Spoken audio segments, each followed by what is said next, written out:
Hello, my name is Jefferson Seal. I'm the director of DWJD Ministries. Our purpose is to spread the good news regarding the gospel of Jesus Christ. You are viewing part 4 of a video series detailing the proof that mankind is living within the end times. If this is the first video you've seen, I recommend that you go back and watch the earlier videos on my YouTube channel. They are numbered sequentially for easy identification. We've been talking about the evidence which forms the proof that we are the final generation of mankind. I want to point out that this series of videos contains information that is quite specific. It's not vague evidence from a civilization which is long extinct, such as the Mayans. Recently, there was much attention paid to the Mayan calendar. Many observers were speculating that the end of the world would happen on the 21st of December of 2012. This was to be the last day of the world, as allegedly predicted by the Mayan calendar. Now that that date has come and gone without the world ending, many scholars are offering excuses as to why nothing happened. While it is true that the Mayans were highly superstitious and had the belief that bad things happen in predictable cycles, nothing that they recorded predicted the end of the world in 2012. That's a fact. It is true that their latest long calendar cycle ended in December of 2012, but the world did not end, nor was it ever supposed to. The last of the Mayan society essentially ended in 1697, when the last independent Mayan city fell to the Spanish invaders. The result was that there was no more Mayan calendars produced. At the time of their demise, there were still over 300 years remaining within the current one. Thus, there was no need to do all the laborious work required to create the next calendar. The last calendar, which the Mayans created, ended in 2012. A current expert in Mayan culture considered the portrayal of December 2012 as some kind of doomsday or cosmic shift event to be false. She called it a complete fabrication and a chance for a lot of people to cash in. That was spoken by Sandra Noble. She's the executive director for the Mesoamerican Research Organization for the Advancement of Mesoamerican Studies, simply called FAMSI. One more of the facts of the situation bear out that the Mayans did not predict the end of the world. The simple fact is they didn't know when it would be and never attempted to say so. On the other hand, the Holy Bible does give us a timetable for the end. We are covering 12 of the more prominent signs given to us in the Bible, marking the end of this age. In the last video, we discussed the advent of rapid global travel. This video covers a similar topic, man's increase in knowledge. Let's examine the actual prophecy. Look now at Daniel chapter 12, verse 4. But as for you, Daniel, conceal these words and seal up the book until the end of time. Many will go back and forth, and knowledge will increase. This prophecy consists of 3 words: knowledge will increase. This is the second clue God gave to Daniel regarding the end times. The Aramaic word for knowledge is hada'at and means knowledge, wisdom, skill. Knowledge is defined as the general awareness or possession of facts, ideas, truths, and principles. Notice the word skill. Skill is defined as the successful application of knowledge. The word for increase is wertirba and means to become great, to multiply exceedingly. This increase in knowledge can pertain to individuals as well as society as a whole. I believe the prophecy is aimed at the combined total knowledge of the world. I view man's increase in knowledge as being parallel to his increase in information relating to science and technology. Today, we accept the rapid growth of technology as the norm, but it has not always been so. Let's take a brief look at the history of man's knowledge. Mankind essentially experienced relatively slow growth of technology from the beginning of recorded history until about the year 1765. So, for the first 5,000 years of our existence, it was the wheel, the wagon, and the sailing ship which were the chief modes of transportation. Horse and wind power were the alternatives to walking. While men did make improvements in those elements, they were relatively inconsequential to the whole of society. There was little to no understanding of biology, mechanization, and electricity.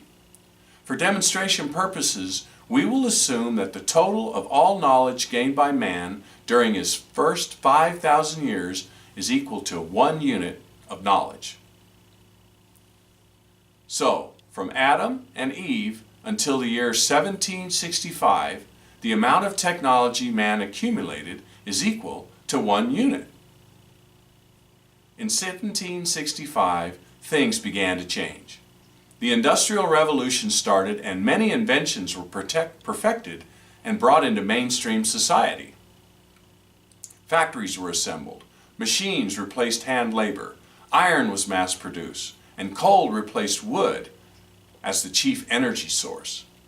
Steam surpassed both the horse and the wind as the chief power source. Society was thus affected. Both the average income and population began to experience rapid and sustained growth. During this time, it took essentially 100 years for the knowledge of mankind to double. This period of growth ended in 1865, when the Industrial Revolution was largely complete. Man's knowledge increased by another unit. He was now 2 units past creation. So from 1765 until 1865, 100 years, we gained another unit. Next came electricity, which would dramatically change the world. The electrical revolution began around the start of the 19th century. This time period saw vast increases in the knowledge of electronics. From the light bulb to the refrigerator, electricity revolutionized the world. Food could now be stored safely for long periods of time without human effort.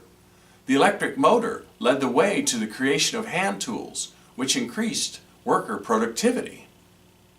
Factories could now be made larger and more efficient, replacing the cumbersome steam-powered system of belts and pulleys.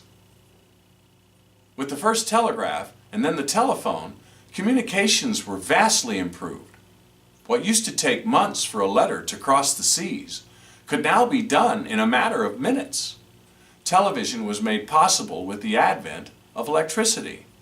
Now, today, televised entertainment can be seen without ever leaving your home. Within the time frame between 1865 to 1965, man's knowledge number quadrupled to now a total of 8 units. And it was knowledge of electricity which ushered in the next revolution, the transistor.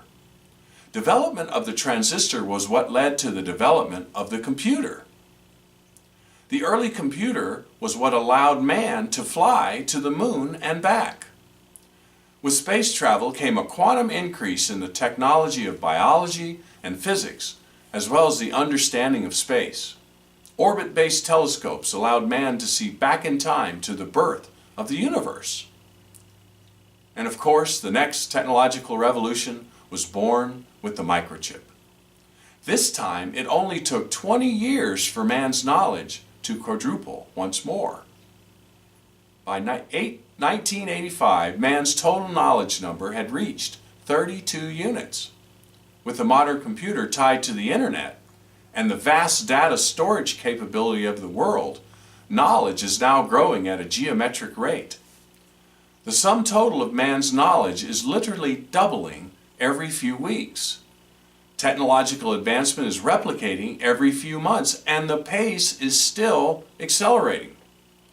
The amount of knowledge required to fill up a single CD, compact disc, equals 700 million bits of information and is equal to 1 unit. Remember, this is equivalent to man's knowledge from day one through the start of the American Revolution. The total of man's learning today would create a stack of CDs that would be higher than the Washington Monument. That's 555 feet or 6,600 inches tall. It is estimated that the total of man's knowledge today is growing too fast to accurately track. By the time a student completes a 4-year college degree, what they learned is already largely outdated. Computer technology is advancing at such a pace that by the time a new product reaches the store, it's practically obsolete. The power of the computer is theorized one day soon to approach the capability of the human mind. Scientists now speculate that a point in time is coming where they believe that the capability of a machine will exceed the combined intelligence of mankind. They refer to that moment as the technological singularity, or simply the singularity. It is a theoretical instant in time when artificial intelligence will have progressed to the point of a greater than human intelligence.